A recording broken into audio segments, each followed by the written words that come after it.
You are listening to Amplify Your Success Podcast, episode 245.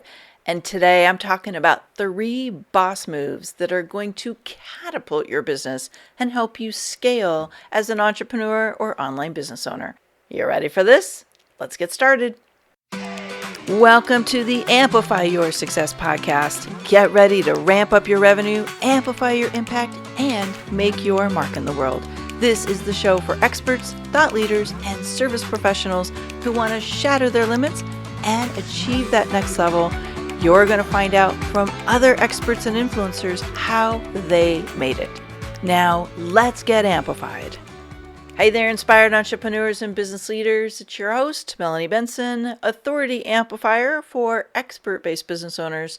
And today we've got a short, sweet episode. I'm talking about 3 boss moves that if you say you want to grow your income, if you say you want to reach more people, if you say you want to work less and make more, you got to be looking at these boss moves in your business. I've been working with a lot of the Amplify Mastermind and some of our new Amplify Your Authority Inner Circle members about how to really get the business they say they want. And it all boils down to, do you understand your superpower? What are you getting stuck in the weeds doing that's in the way of monetizing that superpower in a bigger way? And how you look at growth in your business. You'll hear me talk about in today's episode a game we've been playing in the Amplify Your Authority Inner Circle called Expand. And what's it really going to look like to expand and create the business that we want and we dream about? And if you are ready to take on this adventure in your life and in your business, now is the right time to amplify your authority, your impact, and your income with us in the Amplify Your Authority Inner Circle. There's so many amazing things that are happening in this group, but here's the most important one. You've got a message, you've got a superpower, and it's time for you to get it out there in a bigger way. And we are in our final weeks at our current price and Amplify Your Authority. So if you know you've been on the fence about joining the group, now's the time to lock in your $197 a month rate before it jumps to $297. And if you move fast today when this podcast drops, you'll still be able to lock in the super special bonus of the Zero Friction Sales Workshop that's happening this week. So jump on over to amplifyinnercircle.com. It could be the single best decision you make this year to amplify all the right parts of your business so it gets easier and you get more visible, which means you're going to get more clients. Okay, let's get into today's episode. I want to hear from you which of these 3 boss moves, or if all of these boss moves are the ones you're ready to make in your business. I want to talk about something that I have been witnessing that is what I consider the boss moves that they don't just like grow your business, they exponentially amplify your business results. And there becomes a moment as an entrepreneur grows from the startup and trying to figure everything out to, okay, we're making money, where it can almost create an implosion because you're getting so much opportunity, so much growth, so many good things are happening, but there becomes this, what we might say, pivotal moment in the growth of your business where you have to decide, am I going to choose to scale or am I going to kind of lock myself in to the level I'm at right now? And it means that you have to start using some new muscles in your brain. I used to call them your CEO factor. It's literally like you've got to put a CEO hat on and say, where do I want my business to go next? And you have to change the way you make decisions. So I'm going to talk about how the CEO factor infuses into our decision-making at this critical juncture. So this might be a moment where you're breaking 6 figures, or the way you've structured your business is a service-heavy business, and you literally cannot expand the revenue because you have no way to leverage your time, your talent, your knowledge, your wisdom, and everything's kind of locked in to you selling an hour of your time to make more money. And this is a really normal stage if you're a service-based business owner that we will hit. And so the critical juncture is, what am I going to choose to do at that moment when I realize I cannot make more money, I cannot grow the impact of my business, I can't take on more clients unless something radically changes. And I'm excited to talk about this today. This is a big subject we're covering in the Amplify Your Authority Inner Circle this month. And it's going to be wrapped up in three tentacles that you might take. So let's first talk about what it is that creates the condition. So you got a lot of good stuff on your plate. A lot of great things are happening. Hopefully you're full. You can't take on any more clients, or you're really maxed out in your time and you're like, I can take on more clients, but then I'm going to have zero bandwidth for me, which is not a good thing. So what we have to do at that point is decide, like, what kind of business do we want? And the CEO factor, the new thinking that you want to look at is, all right, if I'm going to scale, what am I holding on to that's getting in my way of growth?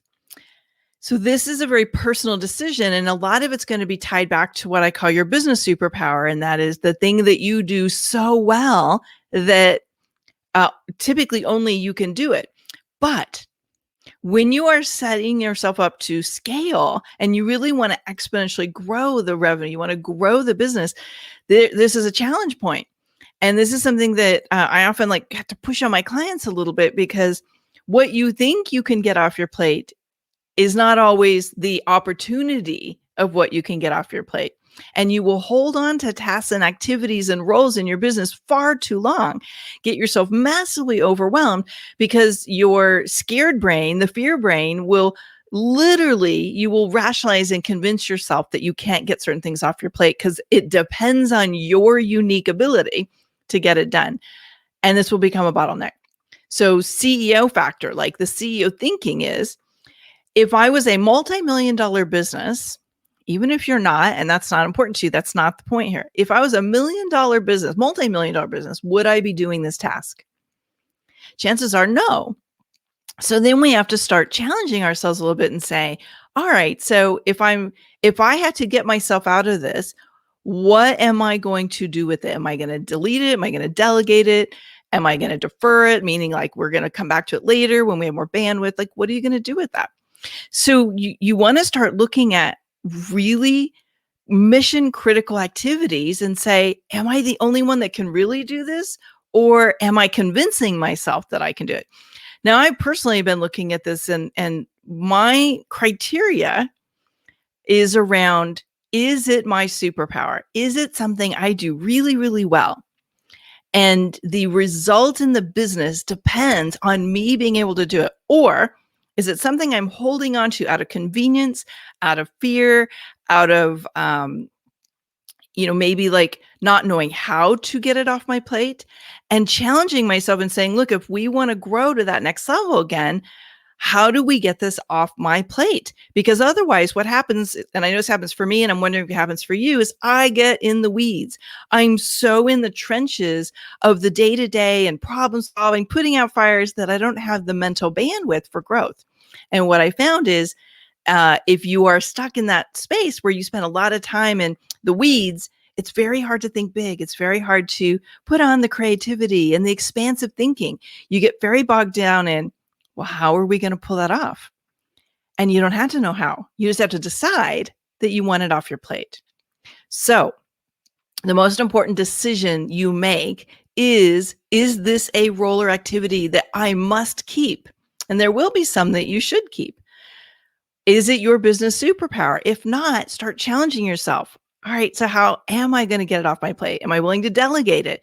Am I willing to restructure the business model so that maybe it's obsolete? Am I willing to change what I believe is important so that we create space for what has to be done, what really is important to have the kind of impact that you are born to have? Because we all have that in us. We all have something we are meant to do. And we all have that energy that expands when we do the things that are our superpowers. And everything else is kind of like we do it because we have to, or it really kind of like melts your brain. So my team and I have been really kind of challenging some of those boundaries and some of those walls and some of those decision points, and saying, what really has to stay with me? And what am I spending time doing that's ridiculous? But I'm holding on to it because of the fear of letting it go or not knowing how or not having the right person, right? So one boss move, we might call it, that I think everybody gets to look at is at what point are you going to bring someone on who is an integrator to balance out your creative, visionary energy? There's a brilliant book that I read, I think it was last year, called Rocket Fuel. Loved the book. It was so valuable. And it really causes us to challenge our assumptions about what our real roles are. I highly recommend the book. It caused me to really put my radar on somebody who operates as an integrator instead of operates as a I'll do what you tell me to do kind of person. And so integrators are people that they balance you as the creative and the visionary because they're looking at taking my vision or your vision and saying, how do we implement quickly? And how do we prioritize what really needs to get done? Now, short of having an integrator or someone who can hold that role for you, the next best thing is to really start challenging your decision making and to create some kind of I like to call them opportunity filters or prioritization techniques where you can really start to build out what is going to get my yes and what is going to get a no. What is the thing that I have to keep and what do I have to get off my plate? And so those are two big decisions. What's going to keep getting our yeses? What's going to help us grow? What's going to exponentially grow and accelerate the right results versus keep us in the minutia? What is my role? What do I need to be doing? What do I need to get off my plate? And then third is how do we invest in the business we're becoming instead of staying stuck in the business we are right now? That's a big one, right? So how do we change the way we think about spending money, which most of us is what's what we think about. Like, I got to spend some money. I want you to start thinking, how am I investing in the business I want to become instead of holding on and convincing ourselves that we can only afford to spend money on things that drive results right now. This is a big boss move, a big CEO factor reprogramming of our mind is to recognize that to become the business we want, we have to think like the business owner who already runs that business. We have to make decisions like that person. We have to hire like that person. We have to get mentoring as if we're already that person, right? And this is a little bit of a mindset shift from what most of us do is, how do I get from here to there? No, you have to start thinking like I'm already there and then reverse engineer the path. Okay, so if I'm already there, what would I have decided to do? What opportunities would we have been moving forward? What would my business model be like? I know this might be really pushing a lot of buttons today, or you might be like, yeah, this is me. This is where I'm at.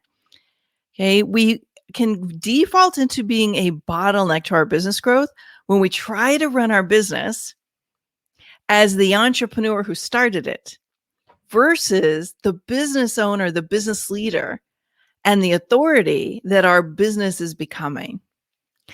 So if you take nothing else out of today's little tip, I want you to really think about, where's my mind? Is it the business I started?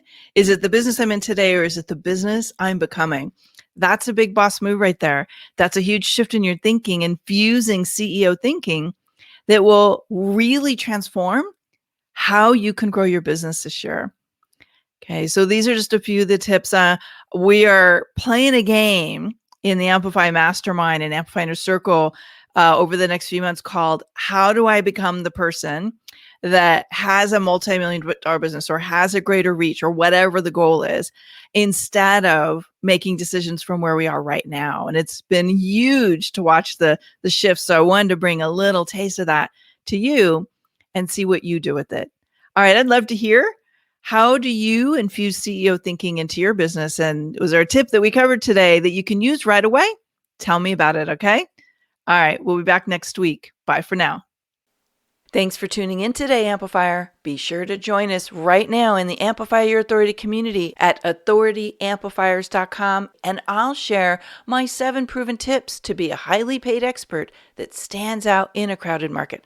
Plus, we're going to keep this conversation going, and I want to hear from you how you're going to amplify your authority and make a greater impact. Before you go, please take a minute to give our show and our guests some love over on your favorite podcasting platform. Subscribe, rate, and review. Leave your full name, and I'll spotlight you and your authority on social media.